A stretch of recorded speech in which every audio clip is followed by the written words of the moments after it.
of this message, it says looking backward and onward. Looking backward and onward. And this is going to be coming from Deuteronomy chapter 8, 1 through 20. Deuteronomy chapter 8, 1 through 20. Now for this, for the outline, these are some things that we're going to be talking about. The first, we're going to give a brief outline of what transpired before Deuteronomy. You have to kind of know the history. Now it's going to be a brief one. We're going to be going over the 10 plagues of Egypt and why that is important to know for Deuteronomy.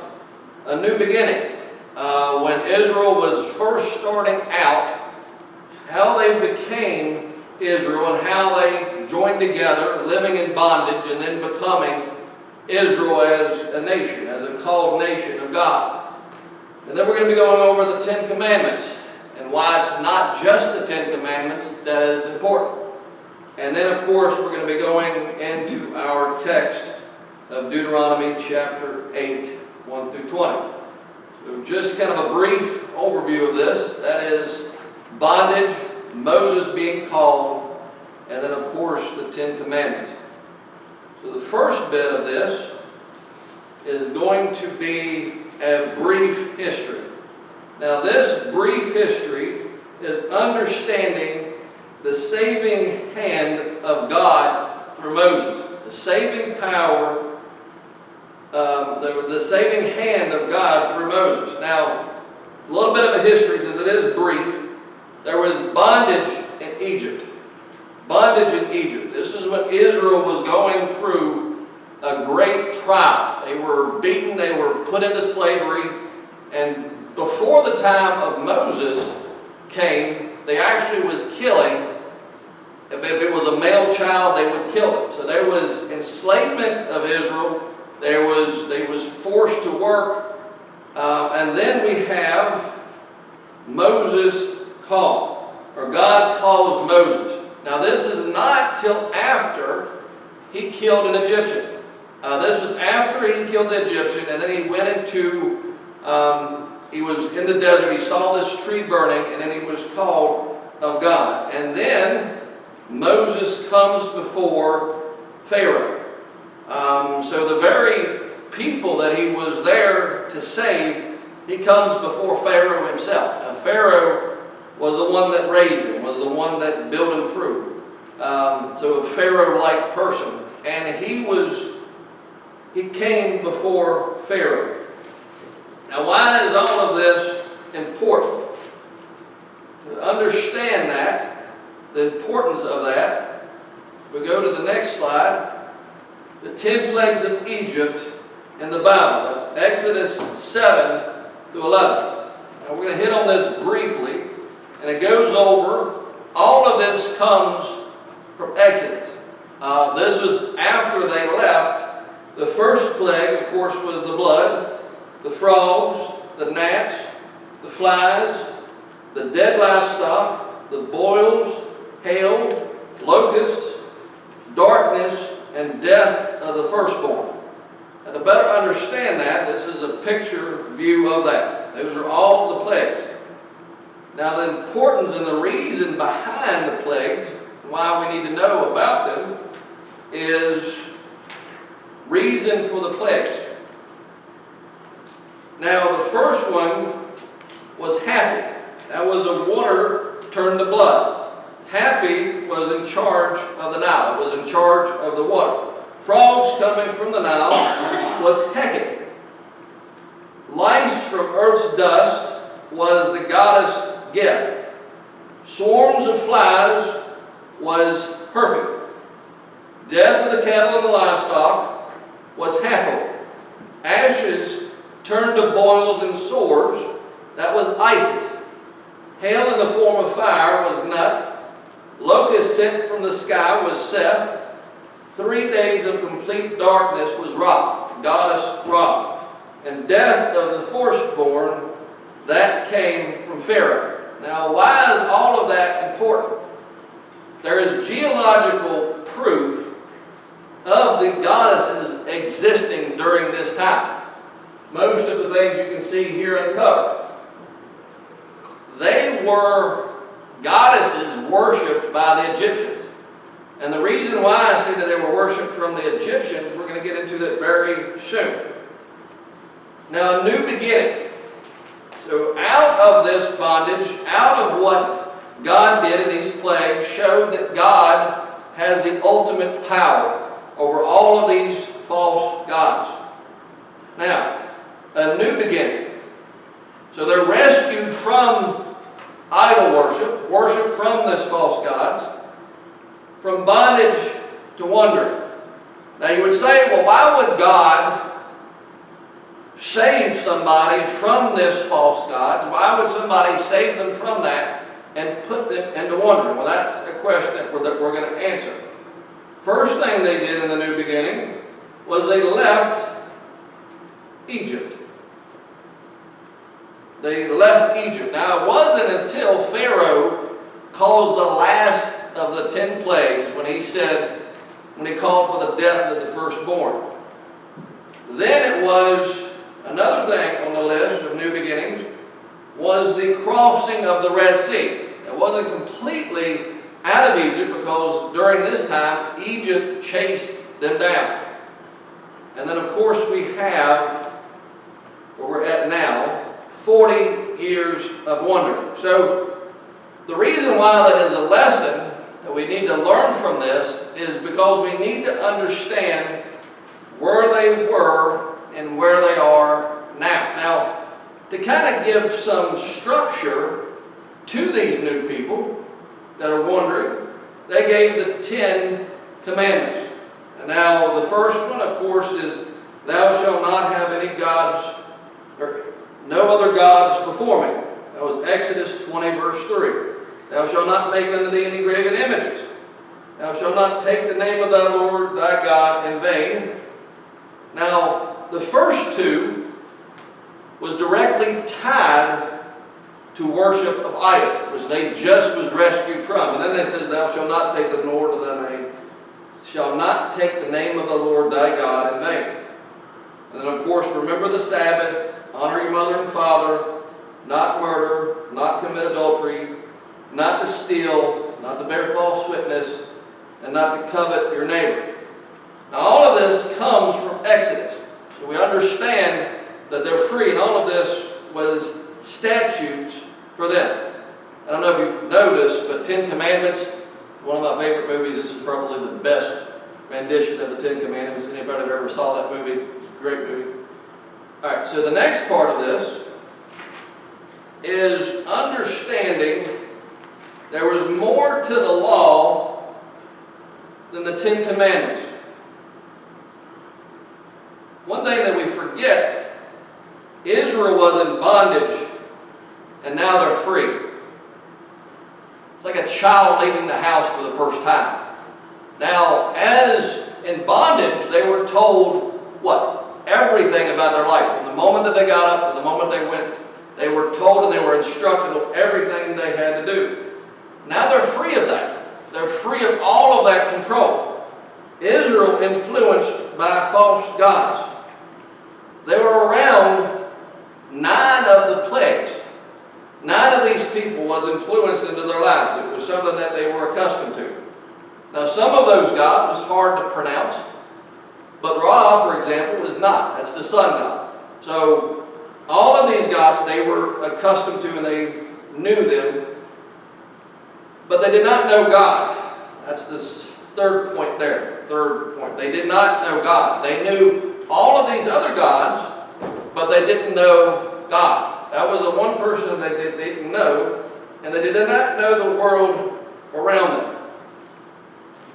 I don't know if would better understand that. It's almost like never leaving Page County. Never seeing the world outside. Never going to Harrisonburg, not venturing outside of Virginia, not knowing the way of the world. No news, no understanding of anything. These people, most of them, spent their life in bondage. So they did not know the world. If I could say that the law, this is one of the reasons for the Israel influences. The very first thing that they did when they were free from bondage is to what? Make the golden calf. So that influence was pretty deep with them. Now, getting to this point is the law of God. Many people narrow it down to what? The Ten Commandments. They see that, okay, well, the law is the Ten Commandments. If I were to say that it was Deuteronomy chapter 5 all the way to 5:26, those were the laws that God gave. Now, we usually focus just on the Ten Commandments, but they gave a law concerning strangers, concerning marriage, concerning everything else. They gave structure to these people. And why is that? They were new. They were new to the freedom. They were new to everything. Would you, the people that have children, would you just let your child wander without any structure at all? Would you let anybody wander without any structure at all? So God understood them and wanted to give them structure. So the next point of this is the Ten Commandments in Deuteronomy chapter 5 is the same from Exodus chapter 20. So Deuteronomy reintroduces the Ten Commandments. And we're going to see exactly why that is here in just a moment. Now, Deuteronomy chapter 8. I'm going to get into the message here. Deuteronomy chapter 8, verse 1. In Deuteronomy chapter 8 and verse 1, it says, all the commandments which I command you this day shall you observe to do. Now, the reason why it is so important is he said all of them. So all of these commandments that I want you to do, you shall observe to do this day. The reason for that is that you may live. That you may live and multiply and to go and possess the land which the Lord sware unto your fathers. Now, why did he free the people? Why is he doing all of these things? It's seen in the latter part of verse 1. He swore unto who? The fathers. He said, I'm going to send you into the land. Now, during bondage, they couldn't see this. Well, how can you swear that you're going to do it? So this he introduces because it was from your father. Verse 2.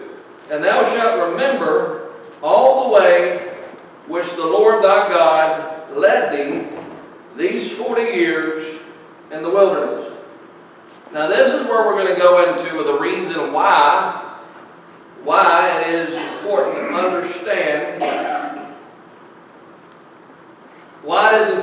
understand the wandering. The first part of this is to humble thee and to prove thee and to know what is in thy heart, whether thou wouldest keep his commandments or not. Now the first part of this is going to be to humble thee. To humble thee. 8 verse 2. Now, some of the things to consider when it comes to humbling, and this is more of a modern humbling, but different ways to humble ourselves. First and foremost is to acknowledge God. Acknowledge God, recognize that God is the creator and sustainer of the universe, and that all you have is a gift of God. That is very humbling to understand. It is not because of anything that we have done. It is a gift from God. Everything that you possess, everything that you have or will have is because of God and not of ourselves. Now, we may work, but who is it ultimately from? God. God can bless you or not. Obeying God, serving God as an obedient servant. Obeying God, that means his statutes, it means his word, everything. Obeying God. Confessing your sins, confessing your pride and faults to God, and allowing him to transform you. How hard is it to admit that you're wrong? To most of it, it is very hard. Let me go down. Go to so this is confess your faults. The next one is to seek God. Is to seek God continually, seek after God even when you sin. It is humble not only to admit that you're wrong, but to seek Him after. It's like going to a parent and saying that you're sorry. After you've sinned and you come to Him and you ask for forgiveness. Now forgiveness brings it to the next one. Forgive and quick to forgive. It is humble to admit that you're wrong, but it is also humble to forgive the other person. The sign of humility. It's understanding that they're, just as wrong in certain circumstances, and you're humbling yourself. You're not holding a grudge against them. Serving others, or choose to serve other people. Most of the people, or most of the time, you want to be served and not to serve. So it is humbling to serve. And that is to accept correction. Receiving correction and feedback from others graciously. Now, most of the time we don't like to admit that we're wrong. We don't like to serve others. We don't need to accept correction. Now, this next time is to prove. To prove. Now, prove is a little bit different. James chapter 1, verses 2 through 4. It says, "My brethren, count it all joy when you fall into diverse temptations, knowing that the trying of your faith worketh patience. But let patience have her perfect work, that you may be perfect and entire, wanting nothing." So understanding that as diverse temptations, it works patience. It gives you patience to endure to the next. The next thing is 1 Peter chapter 1, verse 7. "That the trial of your faith, being much more precious than of gold that perishes, though it be tried with fire, may be found unto the praise and honor and glory at the appearance of Jesus Christ." So you understand that trials that we go through, according to James, brings us patience. So that's why they say when you pray for patience, look for trials. And then it shows that during the trials of our faith, it's tested. So when God was allowing Israel to wander in the wilderness, He was what? He wanted to see their true faith. He wanted to see how genuine their faith was. And it works patience. If you recall during the times of wandering, what did they keep asking for? They wanted water and they wanted food. Now we're going to get into later what God did provide for them, but they fussed. So during the trials and stuff, it was to try them and to understand where their true faith was. So the next part of this is some examples of the trials include the trials sometimes that we face is unwise choices that we make ourselves. It's choices that we make, trials that we face. These can lead to challenges, financial debt, or making purchases on credit. One of the hardest things to do is to use that plastic thing. You can just use that plastic thing and be tied to many years of debt. Natural results of mortality is the next one. Just being alive. Aging, illness, and injury. Now those are trials that you have. These are things that is unavoidable. As you get older, you're going to be facing illness, injury, and aging. Circumstances beyond our control. Accidents caused by nature or by other people. Through life and through trials, we don't want to go through anything that is beyond our control. We want to control everything, every aspect of our life. But that's not part of it. So malicious or vindictive people. Now vindictive people is not just the lost. Vindictive people can sometimes come from your own family. It can come from loved ones. It can come from people that are really close to you. It can come from society, and it can come from surrounding nations or neighbors. So these are all examples of trials. So saying all of that, those are all the things that we deal with today. What did God do? Getting back to the text. How did God do this? What is the purpose and humbling proving?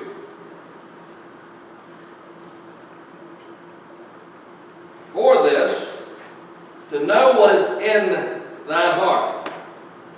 To know what is in thine heart, what is the motivation and sincere examination. When you truly love somebody, and you go through a trial, and they still stay there, that shows their genuine love and care for you. When everything is nice, and there's not a care and not a worry in the world, do you really know if that person is there for the long haul? I've seen a lot of times when things go bad, they might not love the person as much as they thought. When struggles and different things happen. Well, this is just too much. I didn't sign up for this. So when he brought them out of bondage, that they prayed to God to release them, and he put them back into the wilderness, he wanted to say, okay, I showed you my power. I showed you my strength in the 10 plagues of Egypt. I want to see how you genuinely care for me. And he wanted to know if indeed whether thou would keep his commandments or not. Would you forget or would you retain it? Now when you tell somebody to do something, you want them to do what? To do it. Now if I tell you all of these rules and regulations, are you going to keep them? Are you going to allow the trials and tribulations that you have to go through to make you not keep it? So to forget or retain it. So how did God humble Israel? What are some things that he did to humble Israel? Well, understand that there are certain things in life that humble us. You know, when something bad happens and we have to forgive somebody, different circumstances happen and it causes us to cause ourselves humility. But what exactly did God do to humble Israel? How he humbled Israel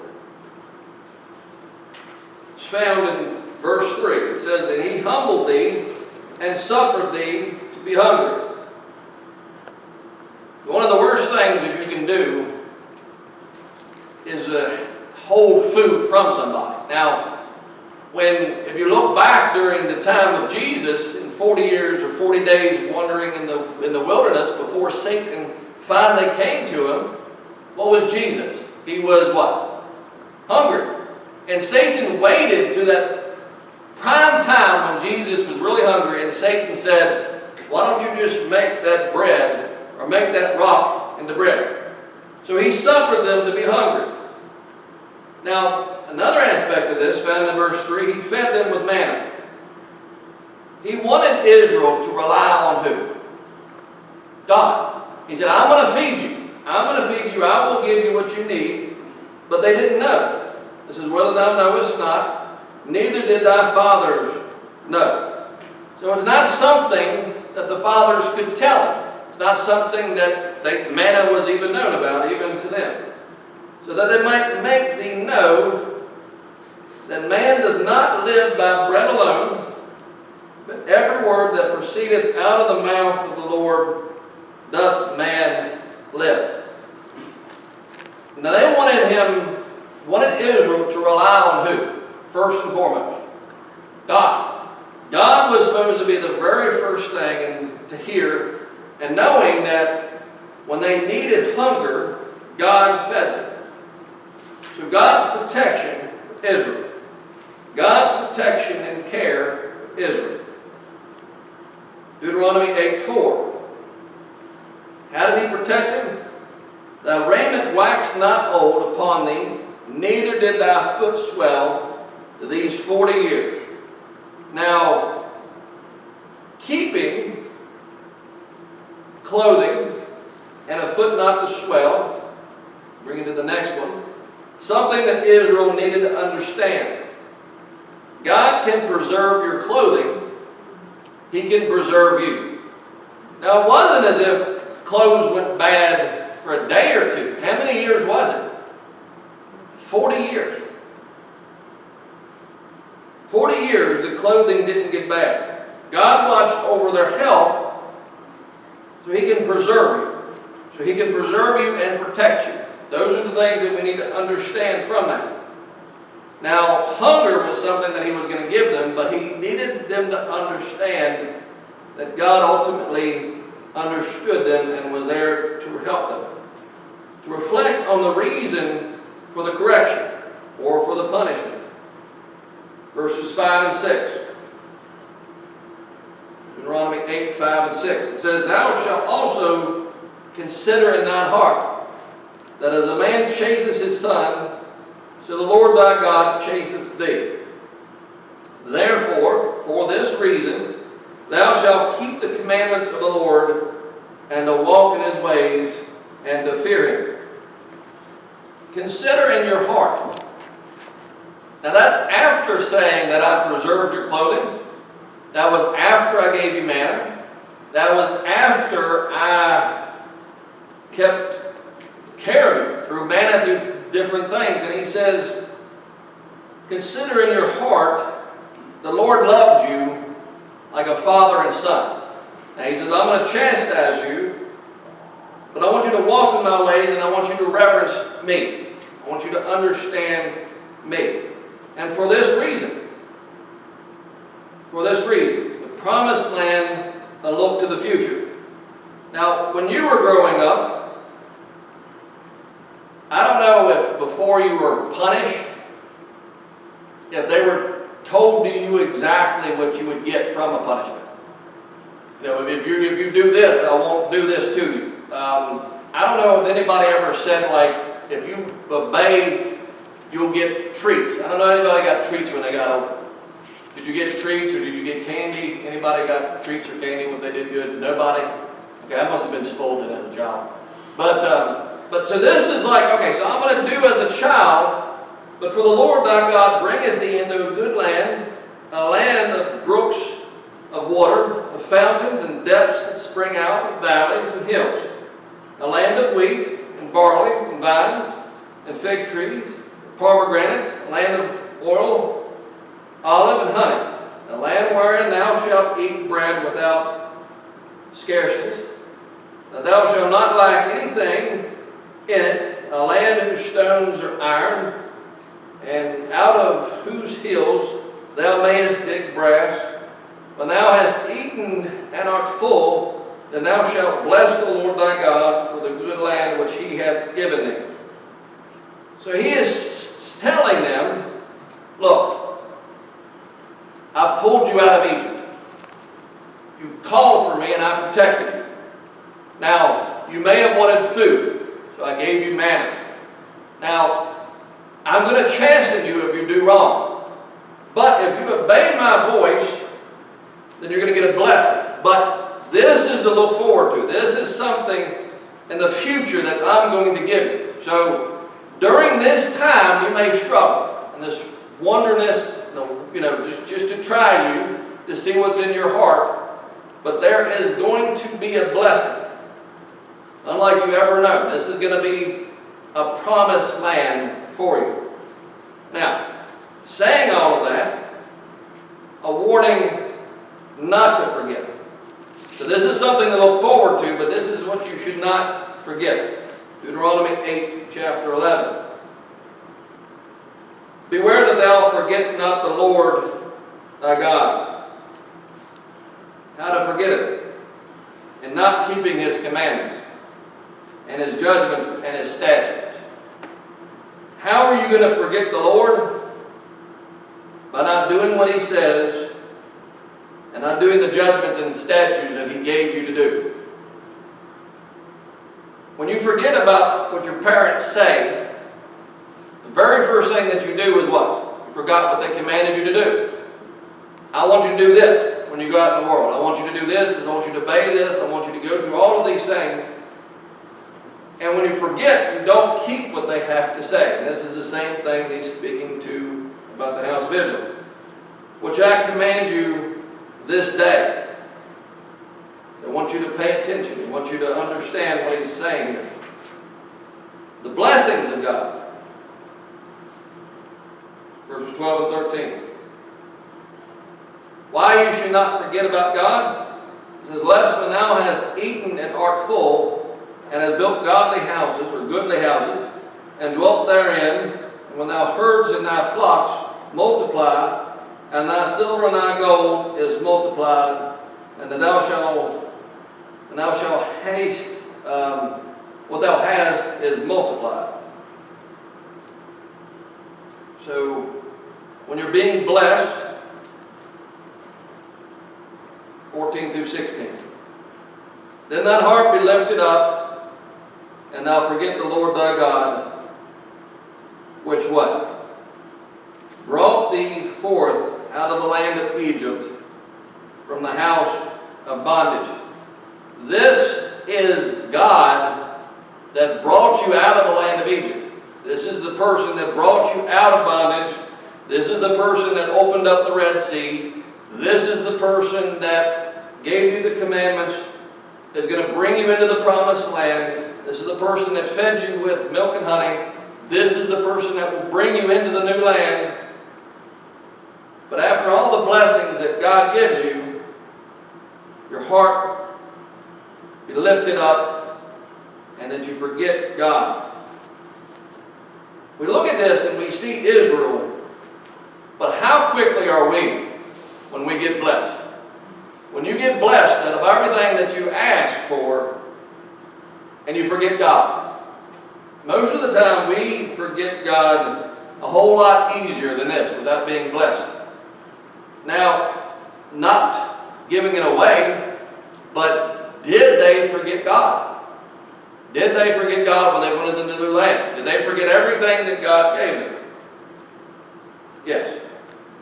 And it says, who led thee, verse 15, who led thee through a great and terrible wilderness, wherein were fiery serpents and scorpions, and drought were there. There was no water, who brought thee forth water out of the rock of flint. Now, is God, or is Moses, why would he be bringing all these things up? To remind Israel of what? God's protection. Now, the fiery serpents, the scorpions, and the drought. Could fiery serpents attack them and kill them? Most people, yes. Scorpions, drought, of course, but he brought them water out of a rock. And it says in verse 16, who fled thee, or who fed thee in the wilderness with manna, which thy fathers knew not, that he might humble thee, and that he might prove thee, and to do thee good at thy later end.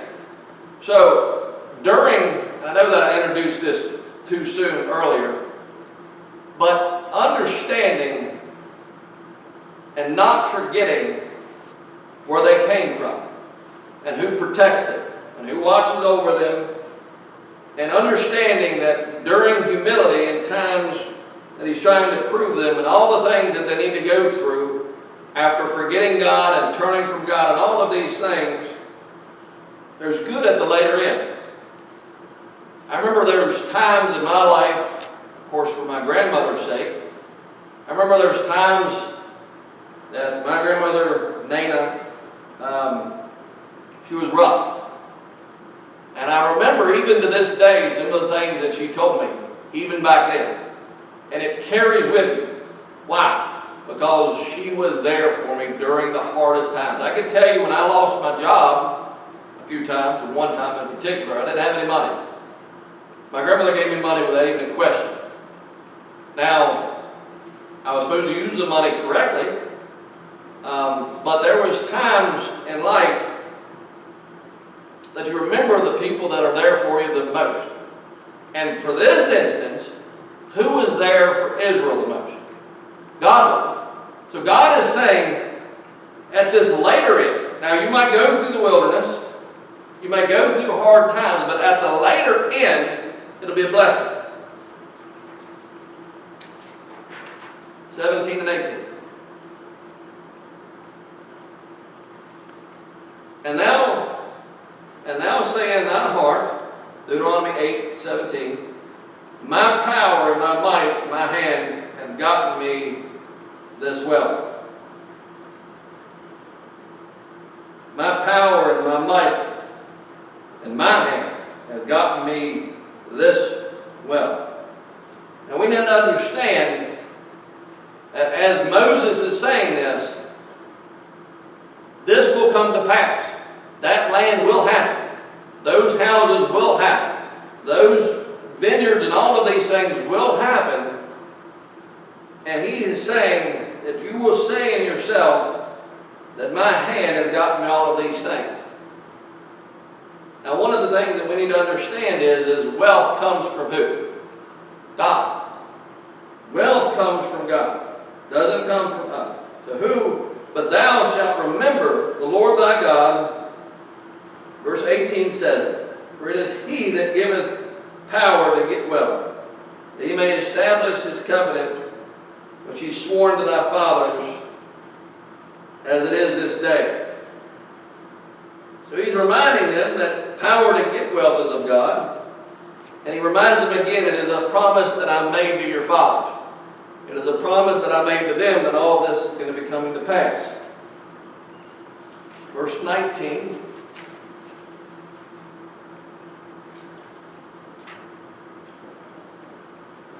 Verse 19 it says, and it shall be if thou do all forget the Lord thy God, if thou do, walk after other gods and serve them and worship them. Now was it an if? Did they know, or did Moses know that they were going to be serving other gods? It's a huge possibility. Now this is to prove in the test. Did they already fail back in the beginning? They already failed with the golden calf. They're going to fail when they get into the new land. But he is saying, walking after other gods and serving them and worship them. And he is saying, I testify unto you this day that you shall surely perish. Verse 20. Getting to the last verse. As the nations which the Lord destroyeth before your face, so shall ye perish.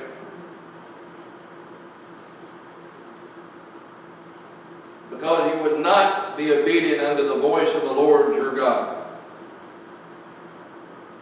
So the perishing is up to who? Yes, it's up to the person himself. Now he's saying, if you do not be obedient unto me, you'll perish. Now the last thing, it says, thy word have I hid in my heart, that I might not sin against thee. It's Psalm 119, verse 11. The same thing rings true back in this time as it does to us. We hold the word of the God in our heart, that we may not sin against him. Now the last closing statements. We relate to Israel in these matters. God still humbles us. God still proves to know our hearts. As he did with Israel before, he still does that today.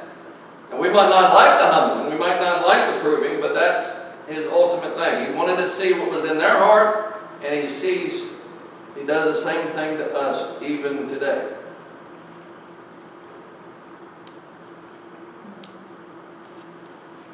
And the questions that we have just to reflect on, are you humble or prideful before God?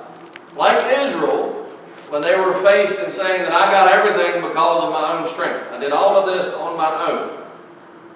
Are you humble enough to say that I have nothing if it wouldn't be for God? Most of the time that we're not that humble enough to say that. How are you responding to trials? I would like to say that every trial that happens, we pass with flying colors.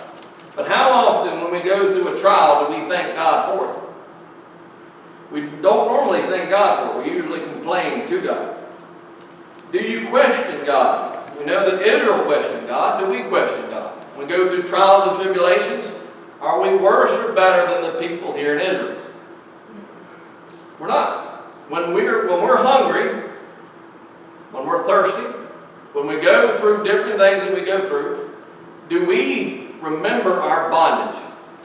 Do we remember the things that we had to go through? Now, Israel here, they were enslaved. He rescued them and he put them into 40 years of wandering. They questioned God a lot.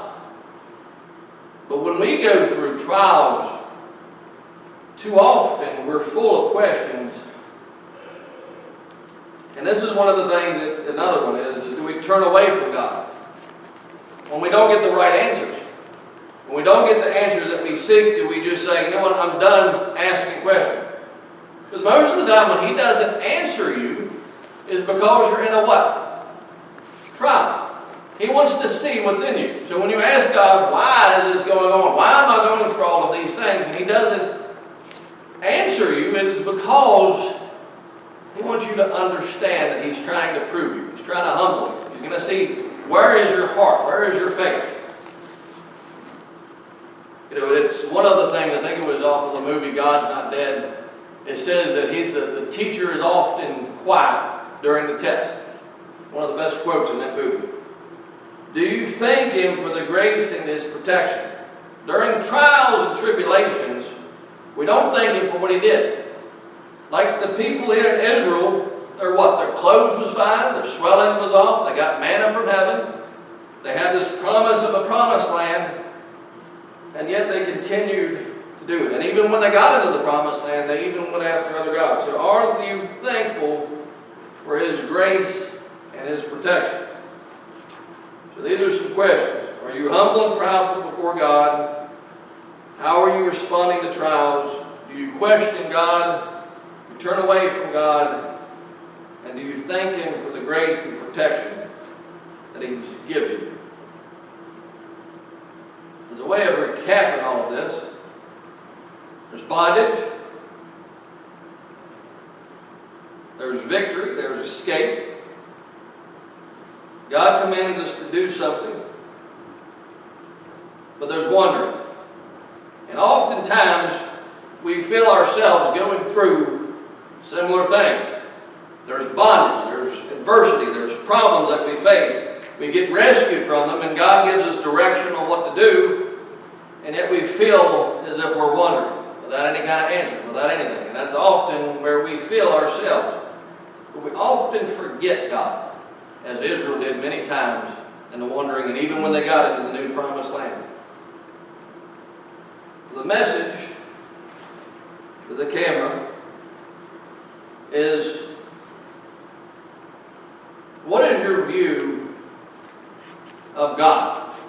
Now, the view of God to the Israelites at this time was this powerful being. This being that brought gnats and swarms of locusts and could blot out the sun and kill the livestock. That could open up rivers to let them cross. That can feed manna from heaven. That can protect the feet, protect the clothing, and all of these things. But yet they still questioned God. Yet they still turned their back on Him, and yet they still forgot Him. We usually read these things, and most of these is well-known verses, well-known history of Israel. And we think that God doesn't do the same exact thing to us as He did to them many years ago. Why are we going through trials? Why are we going through different things? The same exact reason. God is the same yesterday, today, and forever. God doesn't change. If He wants to find out what's in our hearts, He doesn't just pat us on the back. He doesn't just say, well, we'll just put you through this little trial. Sometimes the trials are very heavy. This was a 40-year trial, wandering in the wilderness. You may be going through trials for 2 years, 3 years, 4 years, maybe even a decade or more than that. But understand, God is still there. God still provides for us. You might not see His blessings because you're still stuck in complaining to Him. You're still stuck in trying to, I want this answer, I want these answers, and yet we forget God of what He's blessed us before. And if we're not careful, we'll forget when He does bless us, when He does set us back on the right path, and He does fix all the problems that we argue with God with, and when He puts us back and blesses us so much, how quickly are we to forget Him? We can relate so much to these Israelites because we're just as bad. So my prayer for you is that when you're going through trials and tribulations, that you understand Israel, relate to them, and not forget God during that time. Let's pray. Thank you, Lord.